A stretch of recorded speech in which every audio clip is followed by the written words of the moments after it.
Hey there riders, big news out of KTM today, if probably not that unexpected in that we'll be seeing a 2021 890 Adventure R machine drawing on the power plant already seen in the 890 Duke to offer a generous increase in power plus a host of additional upgrades. There'll also be an 890 Adventure R rally version with only 700 to be produced, including some tasty higher spec components out of the box, as well as some standard extra inclusions over the basic R model. I'll do a full rundown of what that includes after we take a look at the general updates for the 890. Now, one thing to keep in mind is that KTM are really cracking out these adventure models, unsurprisingly as it's such a popular segment at the moment, but since 2015 we've seen the 1050 Adventure, 1090 Adventure and 1290 Adventure, plus the 790 Adventure in 2019 and the little tacker of the bunch, the 390 Adventure.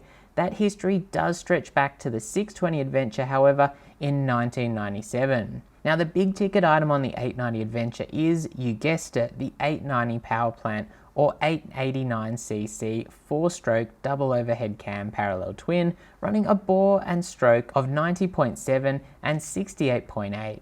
Power is up to 77 kilowatts or 105 ponies, peaking at 8,000 RPM, and 100 Newton meters of torque is available lower at 6,500 RPM, while these models are Euro 5 compliant. To reach the new capacity, we've seen both bore and stroke boosted with an extra 10 horsepower and 12 Newton meters of torque over the 790, while compression is cranked up to 13.5 to 1 from 12.7 to 1. KTM are also boasting 20% more rotational mass in the new engine, leading to smoother power delivery at low RPM. For comparison, the 890 also adds 7 kilos to the dry figure of the 790, hitting the scales at 196 kilos without fuel. The clutch has also been beefed up to deal with the increase in power and torque, alongside a larger oil cooler and updated gearbox for easier shifting and ease of finding neutral. Plus, there's other updates with new balancer shafts, a new conrod and new crankcases. The 20-litre fuel tank should also be good for a range of up to 400 kilometers, but mileage probably will vary depending on how much fun you're having. Electronics include updated cornering traction control and cornering ABS, with cruise control standard and accessed via a handlebar menu switch. Ride modes are also standard, offering different performance characteristics with a Bosch EMS and ride-by-wire system as found on the older 790. Chassis updates include weight savings with a lighter subframe, steering stem and triple clamp, while there's a revised set of WP Explore separate function forks and progressive damping system shock on the 890 Adventure R with 240 mils of travel.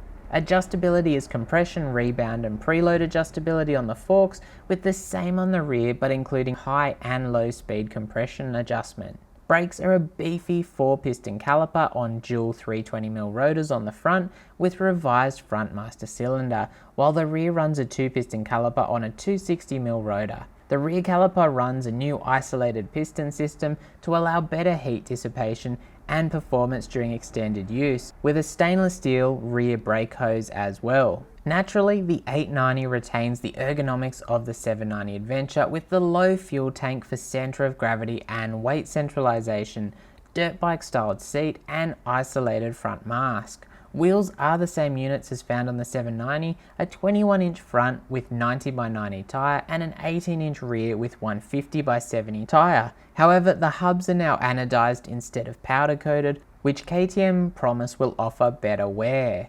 Ground clearance is a generous 263mm with an 880mm seat height on the standard R version. The 890 Adventure R Rally, on the other hand, offers an even more hardcore version, as the limited edition nature would suggest, running higher spec WP Explore Pro suspension, adding an additional 30mm of travel at each end and pushing the seat height up to 910mm, with the straight racing seat also fitted. An Acro titanium exhaust is also standard fitment, offering a 35% weight reduction over the standard exhaust, while Rally Mode and Quick Shifter Plus are both standard on the Rally, but available as an optional extra on the regular version. The Rally also runs the same tyres as the R, however the rims are narrower and have been anodised, with a 2.15 inch front and a 4 inch rear, compared to the R's 2.5 inch front and 4.5 inch rear. Plus you get clear screen winglets alongside the special racing graphics, carbon fibre tank protectors and Rally foot pegs. The steering head angle is slightly increased on the Rally, as is the Trail, with the wheelbase longer by 7mm, while ground clearance is up to a very generous 303mm total. Now the 890 Adventure R will be out here in Australia in April 2021, although in some regions of the world it looks like it'll be hitting dealers as early as November this year. While if you want the Rally edition, you'll need to pre-order via the KTM website, and last time I checked, of the 500 it was showing as being available outside the US, there was only 194 of them left.